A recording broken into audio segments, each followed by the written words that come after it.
PAN, com ele, nosso jornalista convidado Luiz Kawaguchi, que esteve em território ucraniano de forma remota, Fernando Conrado, falando com a gente diretamente do sul de Porto Alegre.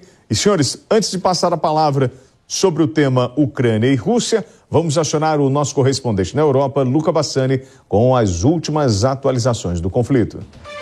Boa noite de sexta-feira a toda a nossa audiência. Hoje tivemos na Rússia, em Moscou, um grande evento para o anúncio da anexação dessas 4 regiões ucranianas que passaram por esses referendos bastante contraditórios nos últimos dias. Kherson, Zaporídia, Donetsk e Lugansk, onde foram realizados referendos por parte da Rússia, ou pelo menos nos territórios que estão sob o controle da Rússia, que foram amplamente condenados no aspecto do direito internacional, exatamente por não participar, não seguir todo o processo de lisura, e muitas pessoas denunciarem que estavam sendo obrigadas a votar um voto nas miras das armas. De qualquer maneira, o resultado divulgado pelos russos foi amplamente favorável à anexação, de 87% a 98% em favor da Rússia, e hoje foi feito um anúncio tanto para aqueles mais próximos do presidente Putin, como também na Praça Vermelha, um evento com uma estética bastante soviética, com várias bandeiras, palavras de ordem, para comemorar a junção dessas quatro novas regiões à Federação Russa, com o presidente Putin dizendo que as pessoas dessas regiões serão para sempre parte da Rússia. Algo que a União Europeia disse que não vai reconhecer, também os Estados Unidos e diversos outros países,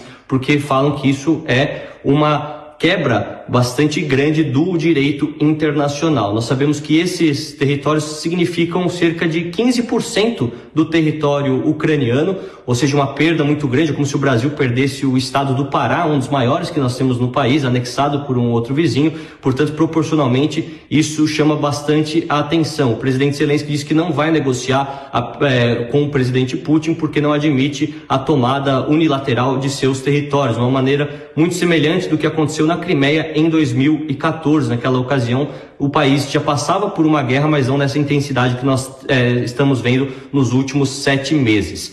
Também na questão relacionada à violência, na própria região de Zaporídia, um comboio de 30 carros foi atingido por russos, onde a gente vê que morreram 26 pessoas e outras dezenas ficaram feridas, entre 50 e 80 pessoas. Portanto, o número de mortos pode ser ainda maior do que aquele revelado até agora pelas investigações. Esse que era um comboio de civis, onde morreram inclusive crianças, o que prova, de certa forma, do país Ucrânia, apesar das suas falas contrárias a isso, dizendo que apenas alvos militares são atingidos.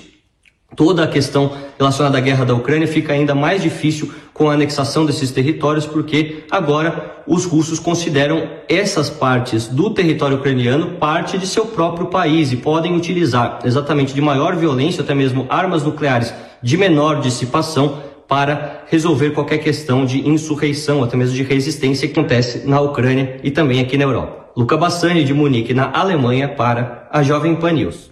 Fernando Conrado, eu vou trazer para você, para os telespectadores da PAN, os bastidores aqui, enquanto o Luca Bassani trazia essa informação direto do território ucraniano, falando de desse problema que nós estamos vivendo hoje. Uma coisa aconteceu aqui no estúdio, né? Foi quando apareceu a imagem do carro azul e o Kawaguchi falou assim, olha, foi ali naquela cidade que o nosso carro foi atacado. E onde nós estamos vendo vários carros, né, destruídos, né?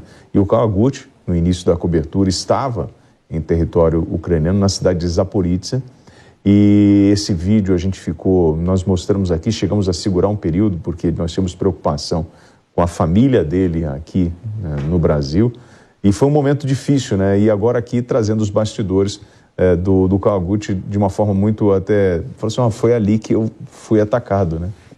Kawaguchi. Aquela região é bastante complicada, que é exatamente onde é a fronteira da onde hoje o presidente Putin declarou que agora é território russo e que os cidadãos ali serão para sempre cidadãos russos. Então, o que a gente vê nas imagens é exatamente aquela região, é a área que quem não concorda com essa história de ser anexado usa para sair do território invadido da Rússia e chegar num hub de apoio, numa região que as autoridades ucranianas montaram para receber essas pessoas. E para você sair do território controlado pela Rússia, você passa pela chamada Zona Zero ou Terra de Ninguém, que aí depois você passa, imagino que quem vem do lado russo, depois que passa do último checkpoint, do último ponto de controle russo, até chegar nos pontos de controles ucranianos, é aquela terra onde acontece a troca de tiros de artilharia, e os russos não estão perdoando ali nem carros civis. Comigo aconteceu o percurso inverso, eu estava indo da região de Zaporígia, tentando chegar próximo da área ocupada russa, e foi só nós passarmos pelo último posto de controle ucraniano que os russos já começaram a bombardear carros civis, carros identificados com a marca da imprensa, escrito tanto em inglês quanto em russo. Então não tinha desculpa para dizer a gente não sabia que era um carro civil, estava totalmente identificado, e é exatamente nessa região que a gente vê as imagens aí. O ataque que aconteceu comigo, ele foi mais para fora da cidade, foi numa rodovia mesmo, mas exatamente esse é o ponto já em que de chegada quase de quem consegue fugir do território anexado e chegar no território ucraniano. E nós tivemos esse ataque contra esse comboio, né? As imagens que nós estamos mostrando ali. Então, assim, Conrado, nós vamos para 8 meses de confronto, né? E esse ataque, ele é mais um crime de guerra, que é um ataque deliberado. Tu sabes que eu acabei de retornar, eu retornei ontem, eu fiz a cortina de ferro, eu fiz da Polônia, né? Atravessei a Eslováquia, atravessei a Hungria até chegar na Croácia, são países que fazem fronteiras com a Ucrânia, e a gente consegue ver lá toda a mobilização, tanto da população no apoio a esses refugiados, principalmente na Polônia. A Polônia ele teve aumento de 10% da sua população com os refugiados, a gente vê as bandeiras nos prédios públicos, a gente vê a população coletando, né, dinheiro para ajudar esses refugiados, e também uma coisa que me chama muita atenção nessa mudança aí de perspectiva do escalonamento da guerra, como eu já venho falando para vocês há bastante tempo, são as movimentações dos exércitos, tanto na Polônia, quanto na Eslováquia, quanto na Hungria. A gente estava andando de carro nas estradas, quando vê caminhões, frotas, tanques se movimentando. Se é algo habitual por lá, não saberia te dizer especificamente, mas a tensão, né, essa grande tensão, a gente vê acontecendo diretamente dos locais da fronteira, aí, onde o acaloramento vem tomando conta, e a gente está vendo também, inclusive, a gente comentava, né, há 15 dias atrás eu fui viajar, fiquei 15 dias fora, eu dizia para você, a partir de agora vai ser boots on the ground, vai começar a feder, como falam os gaúchos aqui, de fato é o que a gente está vendo. E esses votos hoje que foram feitos para anexar essas áreas, aquilo ali não cheira muito bem, né, William? Eu fui ver os números agora aqui, para a gente ter ideia dos resultados. A gente tem um dos territórios ganhou anexação com 99% dos votos, o segundo dele, o DPR ganhou com 99%, o LPR com 98% dos votos, a Zaporígia com 93% dos votos e Kherson com 87% dos votos. Isso não cheira muito bem, né, William? Isso aí a gente tem que ficar sempre com o pé atrás quando a gente vê números tão grandes assim, colocando essas áreas todas que pertenciam à Ucrânia agora anexadas pela Rússia. A gente viu o próprio Vladimir Putin hoje lá na Praça Vermelha fazendo seu discurso à população, e a população maciçamente com as bandeiras lá, celebrando, talvez isso tudo num jogo político para justificar essa chamada e essa mobilização. Quando eu falo mobilização, aqui é o termo técnico, né, a mobilização do país para juntar mais tropas para colocar nesse confronto e agora assegurar a anexação de todas essas áreas, que, ao meu ver, seria um plano do Putin para o momento futuro, né, nesse momento onde a gente já teria mais passos para uma, entre aspas, paz, e ele está colocando agora essa anexação no momento de maior rigidez, de maior rispidez do conflito com a Ucrânia, William. De Melitopol a Mariupol, o que eles chamam de corredor verde. A gente falava sempre sobre o corredor humanitário no momento de um conflito mais intenso, que era o objetivo de retirar as pessoas da área de confronto. Nós temos esses corredores que existem ali, porém isso não é respeitado. Putin, em função do que o Conrado falou, Kawaguchi, sobre a assinatura, ele fala assim, não, tudo bem, vamos assinar, essas áreas são minhas, agora e vamos tratar da paz? Ele propõe paz, não é isso? Exatamente. Porém, Zelensky fala, não é bem assim. Assim que ele decretou a anexação, ele falou a partir de agora esse território é permanentemente da Rússia, e sinalizou para o presidente Volodymyr Zelensky que agora vamos voltar para a mesa de negociação. Por quê? Porque ele chega já com alguma coisa para apresentar para o seu público interno. Olha, nós conseguimos aí as partes mais ricas da Ucrânia, nós conseguimos Donbás, a maior parte de Donbás, conseguimos o sul, que é extremamente industrializado e tem diversas saídas para o mar, ele praticamente controla o mar de Azov agora, então ele tem um troféu, e foi isso que ele mostrou na cerimônia de hoje no Kremlin. Mas quando ele fala, bom, agora estou satisfeito, vamos negociar, só que isso acontece no momento em que a Ucrânia está com a iniciativa de guerra. No dia 10 de setembro, a Ucrânia conseguiu fazer uma contraofensiva muito grande no nordeste do país, em uma região chamada Kharkiv, e continua contra-atacando, está quase pegando a cidade de Liman, que é uma cidade super estratégica, para atacar de volta a região de Luhansk, que foi perdida alguns meses atrás. Então, nesse momento em que a maré melhorou para os ucranianos, o russo, a gente não sabe com qual que é o grau de verdade dessa proposta de negociar, mas ele diz, vamos para a mesa de negociação. E aí o presidente Volodymyr Zelensky disse, não vamos negociar, eu só negocio com o próximo presidente da Rússia, ou seja, assumindo que o Putin pode perder a sua cadeira. E o que acontece além disso?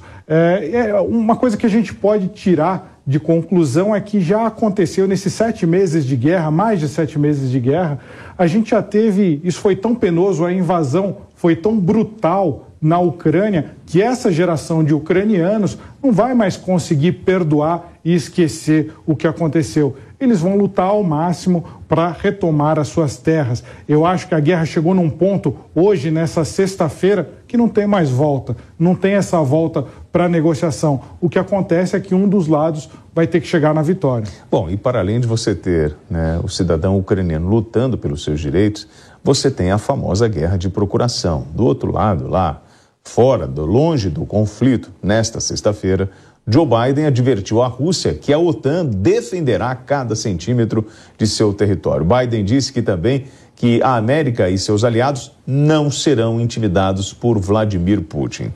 Conrado. Bom, 2 pontos só para somar ao que o Kawaguchi estava dizendo ali.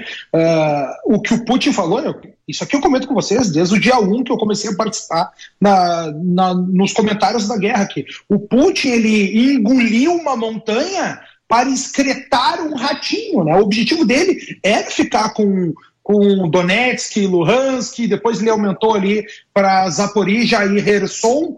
Então, o que a gente está vendo é que esse era o objetivo inicial. Então, o que o Putin coloca hoje como, vamos falar sobre paz, porque ele conseguiu seu objetivo. Agora ele tem a parte da Crimeia para a Rússia e ele tem toda a região do Donbás para ele, que era o único objetivo dele. Ele não queria ir mais adiante que isso. Isso aí fazia parte da propaganda, né? Vamos tentar colocar mais, depois a gente recua, fica com a parte que nos é interessante e vamos deixar tudo por isso mesmo. E agora a gente vê o Joe Biden, coitadinho do Joe Biden, né? A gente tem tantos vídeos dele aí, completamente perdido, completamente esclerosado, não pode ser um líder mundial para chegar numa mesa de negociação nesse exato momento. E a OTAN, eu já falei para vocês também aqui, falei lá no dia 10 de setembro, o próprio secretário-geral da OTAN falou, nós não vamos deixar a Ucrânia perder essa guerra. E aí a gente está vendo o escalonamento de tudo isso. O que o Putin acaba fazendo aqui é uma campanha para ter o apoio popular, né?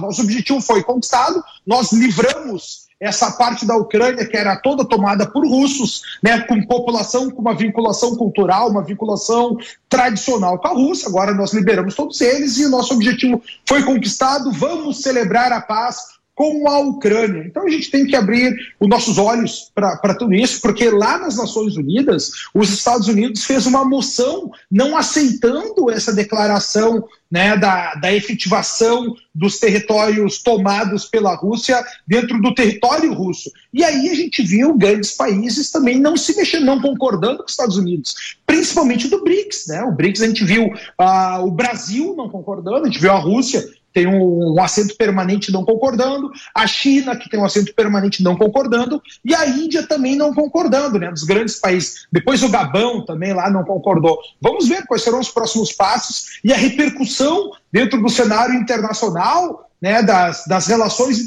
internacionais que vão tomar essas medidas aí propostas pelos Estados Unidos e que não foram bem recebidas na integralidade da comunidade internacional. Bom, Kawaguchi, o Conrado ele pega pesado com o Joe Biden. Então, assim, um homem que tem um poder bélico, né, uma das maiores nações do mundo, o Conrado fala que ele, enfim, está impedido ou comprometido na sua avaliação em função do seu estado, né?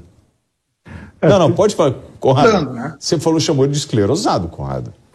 Mas ele foi sair de uma reunião, ele tinha que ser pela direita, saiu pela esquerda, entrou no meio do... Bom, os vídeos estão aí. Eu chamo de esclerosado, que é o que a gente está vendo aí. Desculpa, não quero ofender o Biden, tá? Não quero ofender o povo americano. Que a gente 40 segundos para você, Kawaguchi. Mas ainda é os Estados Unidos. A gente tem que lembrar que hoje, como resposta ao que o Putin fez, o Volodymyr Zelensky da Ucrânia, ele assinou um pedido para entrar na OTAN. Ou seja, esse era um dos grandes problemas que a Rússia até argumentou que foi por isso um dos motivos que fez a sua invasão da Ucrânia.